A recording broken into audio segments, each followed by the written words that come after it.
नमस्कार, मैं हूं रत्ना और आप देख रहे हैं सी न्यूज भारत। आए रुक करते इस खबर की ओर। गढ़चिरौली जिले के अहेरी तहसील स्थित आलापल्ली में वरिष्ठ बहुजन कार्यकर्ता गणपत तावड़े के आकस्मिक निधन के बाद नागरिकों और सामाजिक संगठनों ने वीर बाबूराज शिरमार्के चौक पर ठिया और चक्का जाम आंदोलन किया। प्रशासन के आश्वासन के बाद आंदोलन समाप्त कर दिया गया और यातायात बहाल किया गया। गणपत तावड़े जो फूले शाहू अंबेडकर और मान्यवर काशीराम की विचारधारा से जुड़े रहे, 9 दिसंबर 2025 को आलापल्ली में सड़क किनारे मोबाइल पर बात कर रहे थे और तभी पीछे से आए एक 2 पहिया वाहन ने उन्हें जोरदार टक्कर मार दी। गंभीर चोट लगने के कारण उन्हें पहले चंद्रपुर के निजी अस्पताल और फिर नागपुर के एम्स अस्पताल में भर्ती कराया गया। 18 दिसंबर 2025 तड़के सुबह 5:25 पर उनका निधन हो गया। निधन के बाद गुस्साए नागरिकों, बहुजन समाज पार्टी के कार्यकर्ताओं और विभिन्न सामाजिक संगठनों ने वीर बाबूराज शिरमार्के चौक पर सड़क जाम कर ठिया आंदोलन शुरू किया। आंदोलन में मृतक की पत्नी की उपस्थिति ने माहौल को और भावुक और तनावपूर्ण बना दिया। स्थिति की गंभीरता को देखते हुए पुलिस प्रशासन ने आंदोलनकारियों से चर्चा की।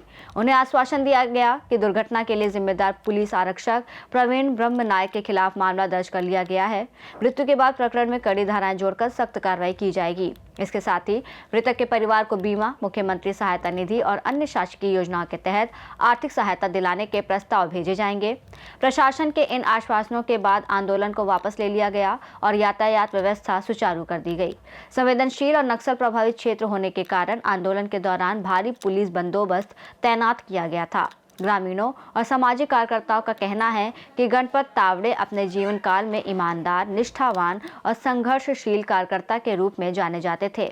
उनके निधन से बहुजन आंदोलन को अपूरणीय क्षति पहुंची है। गडचिरोली आणि आज स्वर्गीय गणपत वेदाजी तावाडे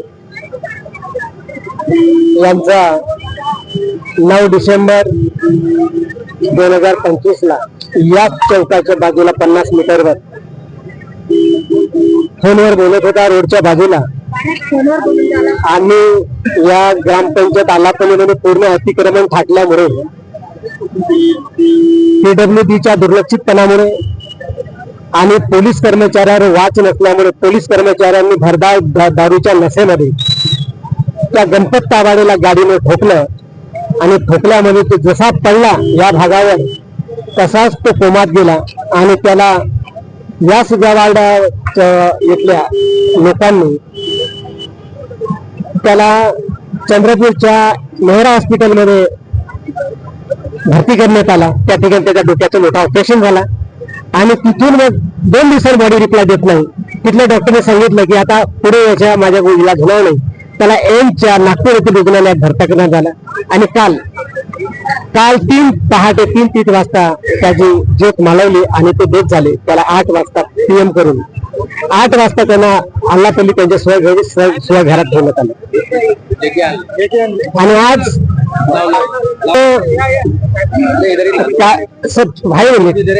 मान्य बांधकाम विभागाच्या दुर्लक्षितपणामुळे ज्या नाल्या बनलेल्या त्याच्यावर अतिक्रमण थाकलेला आहे, लोकांना ये जा करता येत नाही आणि त्याच्यामुळे तो पीडब्ल्यूडीचा जो विभाग आहे जबाबदार आहे की रस्त्याच्या सुरक्षेच्या दृष्टीने, प्रवासाच्या दृष्टीने, व्हेकलच्या दृष्टीने ती सुरजागडच्या गाड्या ट्रान्सपोर्ट चालतात आणि सुरजागड कंपनीकडून मोठ्या प्रमाणे मनमानी केली जात आहे आणि त्यामुळे त्याही विभागावर या मृतकाच्या घटनेस तेही जबाबदार आहेत। त्यांच्याकडून कायदेशीर कारवाई करून त्याची नुकसान भरपाई त्यांच्याकडून वसूल करण्यात यावी आणि जे मान्य गट विकास अधिकारी पंचायत समिती अहेरी यांनी सुद्धा ग्रामपंचायत क्षेत्र यांचा निर्बंध नसल्यामुळे ग्रामपंचायत क्षेत्राचे अतिक्रमण वाढलेलं आहे, त्याच्यामुळे घटना घडत आहेत, तेही सुद्धा जबाबदार आहेत आणि मान्य पोलीस निरीक्षक पोलीस स्टेशन अहेरी जे अतिक्रमणाच्या विषयाच्या संदर्भामध्ये जे ऍक्शन घ्यायला पाहिजे त्याच्यामध्ये बऱ्याच त्यांच्या उमेदवार राहिलेले आहेत।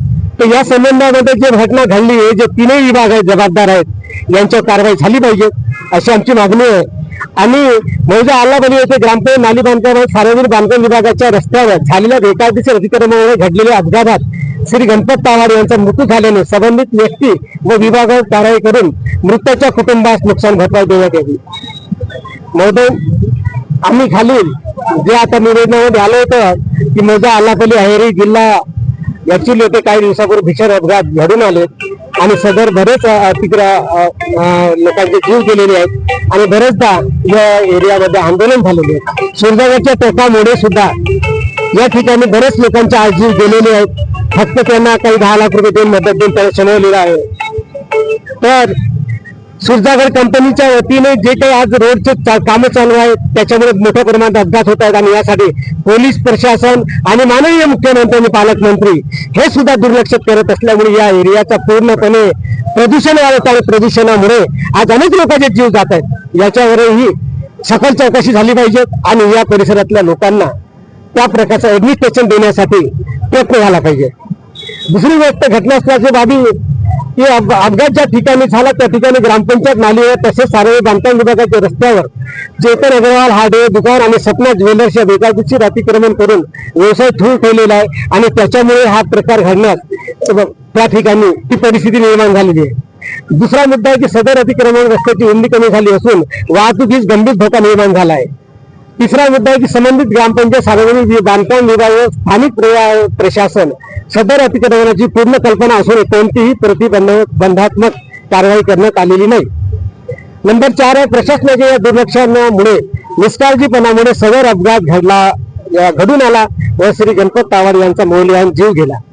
वरील सर्व बाबी लक्षात घेता अतिक्रमण करणाऱ्या व्यक्तीस जबाबदारी स्पष्टपणे सिद्ध होते. तसेच अतिक्रमण काढून न टाकणाऱ्या संबंधित विभागाच्या निष्क्रियता डिक्लेरेशन ऑफ ड्युटी ही भारतीय दंड संहिता व नागरिक कायद्यानुसार गंभीर दोष ठरतो. सदर प्रकार हा सार्वजनिक बांधकाम कर्तव्याच्या उल्लंघनातून झालेला मृत्यू डेट ऑफ ड्यू ऑफ निग्लेशन या श्रेणीत मोडतो. त्यामुळे खालील मागण्या आम्ही करत आहोत की नंबर 1 सदर अपघातात कारणीभूत ठरलेल्या चेतन अग्रवाल हार्डवेअर दुकान सपना ज्वेलर्स यांच्या फौजदारी व नागरी स्वरूपाचा कारवाई करण्यात यावी. नंबर 2 ग्रामपंचायत व सार्वजनिक बांधकाम विभागातील दोषी अधिकारी कर्मचारी यांच्या चौकशी करून शिस्तभंगाची कारवाई करण्यात यावी. संबंधित ठिकाणचे सर्व बेकायदेशीर अतिक्रमण तात्काळ हटवण्यात यावे. नंबर 4 मृतक श्री गणपत तावड यांच्या कुटुंबियांना शासनाकडून व दोषी व्यक्तीकडून योग्य ती नुकसान भरपाई तात्काळ मंजूर करण्यात यावी. 5 भविष्यात अशा घटना घडू नयेत यासाठी आवश्यक ती सुरक्षितता उपाययोजना करण्यात यावी अशी आमची मागणी आहे. आणि मग आज जो पोलीस कर्मचारी आज महाराष्ट्राचे गृहमंत्री मुख्यमंत्री पालकमंत्री स्वतः गृहमंत्री आहेत आणि त्यांचा पोलीस कर्मचारी याच्या दारूच्या नशेमध्ये जर आमच्या लोकांवर एका चांगल्या सामाजिक कार्यकर्त्यावर गाडी चालवून त्याची हत्या केली असेल तर याच्या मनुष्यवधाचा गुन्हा दाखल केला त्याला सेवेतून टर्मिनेट केलं पाहिजे. दुसरी गोष्ट त्या पीडित कुटुंबाला 20 लाख रुपयाची मुख्यमंत्र्यांनी आर्थिक मदत केली पाहिजे. आणि तिसरी डिमांड आहे त्याच कुटुंबाचा आता आधार संपलेला आहे. कोणी त्यांच्या घरात स्वतः व्यक्ती नाही त्याच्यामुळे त्यांच्या कुटुंबातल्या एका व्यक्तीला सरकारी नोकरीमध्ये घेणं द्यावं हे आमच्या मागणी. शासनाने प्रशासनाने दखल घ्यावी. खरं तर 9 तारखेला इथे एक अपघात झाला होता. अपघात करणारा जो व्यक्ती होता तो पोलीस अंमलदार होता. तर त्यांचं म्हणणं असं होतं की काल त्यांचा दुर्दैवी मृत्यू झाला तर त्यांच्यावरती कडक कारवाई करावी, FIR दाखल करावा आणि अटक करावी. मग त्या अनुषंगाने पोलीस प्रशासनाने त्यांच्यावरती FIR दाखल करून अटक केलेली आहे.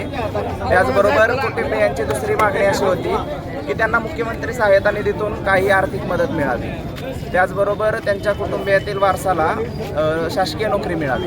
तर त्या अनुषंगाने लेखी लिहून दिल्यानंतर आम्ही आंदोलन मागे घेऊ अशी त्यांची मागणी होती.